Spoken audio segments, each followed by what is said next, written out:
Breaking news, ట్విస్టులు, టర్న్లు, ఒకరికి మించి ఒకరు, ఎత్తులకు పై ఎత్తులు. సినిమా రేంజ్ లో ఊహించిన మలుపులతో రోజ్ కోటాను తీసుకుంటుంది అఘోరాల వివాదం. మహిళా అఘోరి తనకు రాజేష్ నాథ్ అఘోర వివాదం మరో మలుపు తిరిగింది. ఈ వివాదంలోకి మరో 2 పాత్రలు ఎంటర్ అయ్యాయి. హిందూ ఐక్య పోరాట వేదిక నేత అనిల్ బెహారాపై అఘోరి సంచలన ఆరోపణలు చేస్తుంది.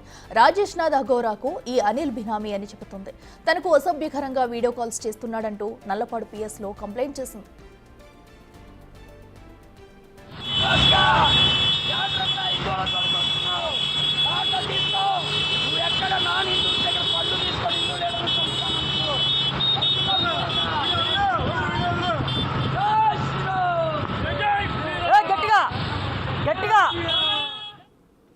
అఘోరి ఆరోపణలకు కౌంటర్ ఇచ్చారు అనిల్ బెహారా. అఘోరి అసలు హిజ్రానే కాదని చెబుతున్నారు. ఓ యువతతో ప్రేమాయణం నడిపిస్తున్నారని ఆరోపిస్తున్నాడు.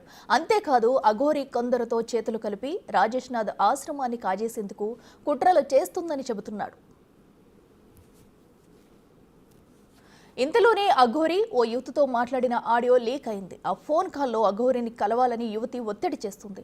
తాను గురు నిలయంలో ఉన్నానని, ఒంటరిగా రావాలంటూ అఘోరి మాట్లాడిన మాటలు వైరల్ అయ్యాయి. ఈ మొత్తం ఎపిసోడ్ గురు నిలయం చుట్టే తిరుగుతుంది. దాంతో అనుమానాలు వస్తున్నాయి. చెప్పు.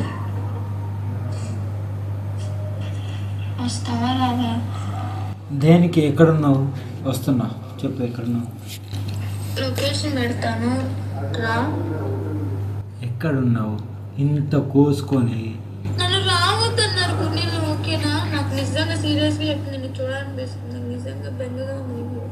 నువ్వు నమ్మినా నమ్మకపోయినా ఇది నిజం. సరే, ఒకసారి రా. గుండెలం అయితే రావద్దన్నారు.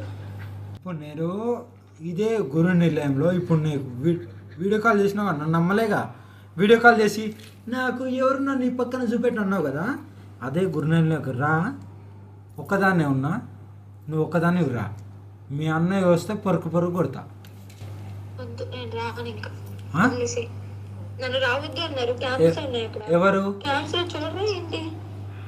ఇప్పుడు నాన్నకు ఒక నిమిషం ఆగు. నాకు ఇంకో ఫోన్ ఉంది, నీకు తెలుసుగా.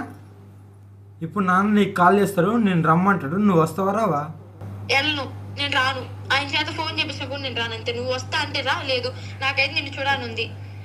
నేను ఒక అరగంట 20 నిమిషాలు, ఒక అరగంట అయితే చూడగలను. అంత మించి నేను తర్వాత నా గురించి కూడా నీకు తెలుసు కదా ఏం చేసుకుంటాను. సీరియస్ అంటే సీరియసే. ఇక ఆ పై చూసుకో. అంతే. అరగంట అంటే అరగంట వెయిట్ చేస్తాను నీ కోసం. అంతే.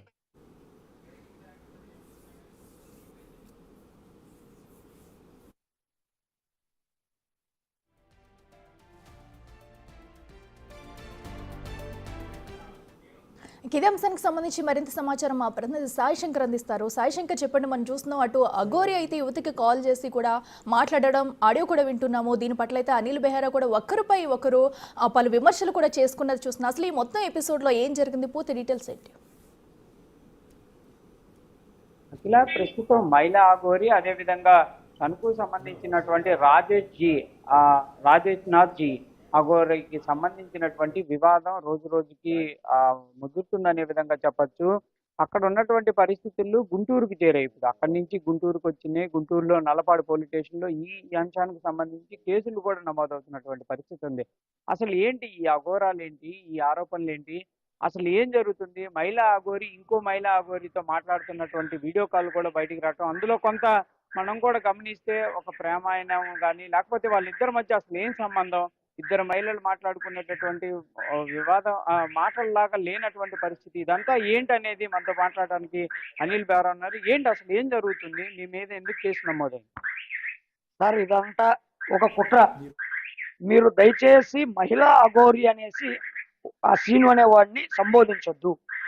ఎందుకంటే అతను ఎవరైతే సర్టిఫికేట్ ఉంది అతని మీద, ఏమని, అతను ట్రాన్స్జెండర్ కాదు, అట్లాగే మహిళ కాదు, అతను జస్ట్ అవయవాలు ఏవైతే ఉన్నాయో అవి మార్పిడి చేసుకున్నారు అంతవరకు అనే ఒక ఇది ఉంది. రెండో విషయం ఏంటి అంటే, వీళ్ళు ఎవరైతే సీను ఉన్నాడో ఆ సీనుని వీళ్ళు డైవర్ట్ చేశారు. పక్కాగా మీకు ఆ వాయిస్లో వినబడుతుంది. ఒక మహిళ అనేటువంటి ఆమె ఎవరైతే ఉందో మాట్లాడుతుందో, ఆ మహిళా అఘోరి అని చెప్పుకుంటున్న సీను ఎవరైతే ఉన్నారో అతన్ని పక్కాగా వాళ్ళ ట్రాప్లోకి తీసుకున్నారు. అంటే మాటల ద్వారానే ఇది చేసుకున్నారు అనేది అర్థమైపోతుంది. కారణం ఏంటి అంటే ఈ అమ్మాయి ఎవరైతే మాట్లాడిందో ఈ అమ్మాయికి సంబంధించి అన్న అని ఒకడు ఉన్నాడు, విష్ణు వాడి పేరు. ఆ విష్ణు అనే వాడి గురించి వీళ్ళిద్దరు అన్నా చెల్లెళ్ళని తిరుగుతూ ఉంటారు. వీళ్ళవి ఇన్స్టాగ్రామ్స్ కానీ ఏదైనా చూడండి, వీళ్ళు ఇంత లగ్జరీ జీవితాన్ని గడుపుతున్నారు అంటే, ఇంత లగ్జరీ చేస్తున్నారు అంటే ఆ విష్ణు అనే వాడి పేరు మీద అనేక 420 కేసులు ఉన్నాయి. వాడు కేసుల చుట్టూ తిరుగుతున్నాడు ఇల్లీగల్. అఘోరి ఏంటి అసలు మీరు అన్నట్టు నిజంగా ట్రాన్స్జెండర్ కాదని మీరు ఆరోపిస్తున్నారు. ఏంటి ప్రూఫ్లు ఏంటి అసలు? ఆమె అఘోరీనే అని చెప్తుంది, నేను అక్కడ ఉపాసన పొందాను అనే విధంగా వాళ్ళ గురువుల పేర్లు కూడా చెప్తుంది. అసలు ఈ వివాదాలు ఏంటి? ఎవ్రీడే ఒక చోటకి వెళ్ళటం, వివాదం చేయటం, ఏంటి ఇదంతా ఎట్లా? సార్ మీడియా స్టంట్, ఎక్స్పోజ్ అవ్వాలి. ఎక్స్పోజ్ అవ్వడం కోసం ఏదో ఒక స్టంట్ చేయాలి. రోజు ప్రతి ఒక్కళ్ళకి హిందుత్వాన్ని అడ్డం పెట్టుకొని మేము పోరాడుతున్నామని చెప్పుకుంటూ ఒక సోషల్ మీడియాలో మార్కెటింగ్ చేసుకుంటూ డబ్బులు సంపాదిస్తూ ఉన్నారు. అట్లాగే యూట్యూబ్ల ద్వారా డబ్బులు సంపాదిస్తూ ఉన్నారు. కాబట్టి హల్చల్ చేయాలనేది ఇతనిది. నేను అడుగుతున్నాను, 2014 ముందు కావచ్చు, అయోధ్య ఉద్యమం కావచ్చు, ఈ మూమెంట్ లో ఎక్కడైనా ఈ చెప్తున్నటువంటి అఘోరి పేరు చెప్పుకుంటున్నటువంటి సీన్ గాడు ఉన్నాడా? సీన్ గాడనే అంట. అతని ఆధార్ కార్డు నా దగ్గర ఉంది. 97లోనే ఎప్పుడో పుట్టాడు. 2014లో అవయవ మార్పిడి చేస్తున్నాడు, ఆ సర్టిఫికేట్ ఉంది. దాంట్లో కూడా ఈజ్ నాట్ ట్రాన్స్జెండర్ అనేసేసి ఉంది. ఈ అని ఉంది, షీ లేదు. ఈ అంటే అతను ఉంది, నా దగ్గర పక్కా ప్రూఫ్ ఉంది. నేను అది అన్ని గ్రూపుల్లో కూడా ఫార్వర్డ్ చేయడం జరిగింది, మీడియా గ్రూపుల్లో.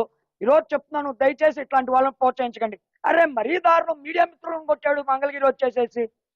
పవన్ కళ్యాణ్ గారిని బద్నం చేయాలని చూశాడు.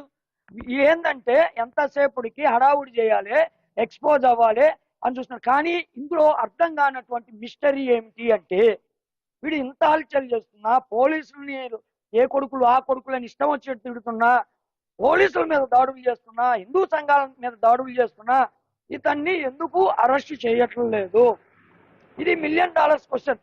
ఈరోజు వాడు చెప్తున్నాడు ఏంటంటే, మా అమ్మని వచ్చి గుడ్డలు కూడా తీసి చూపిస్తా అన్నాడు. నేను అన్నా, ఏమన్నానంటే ఫోన్ చేసి తమ్ముడు శ్రీను అని తిట్టా.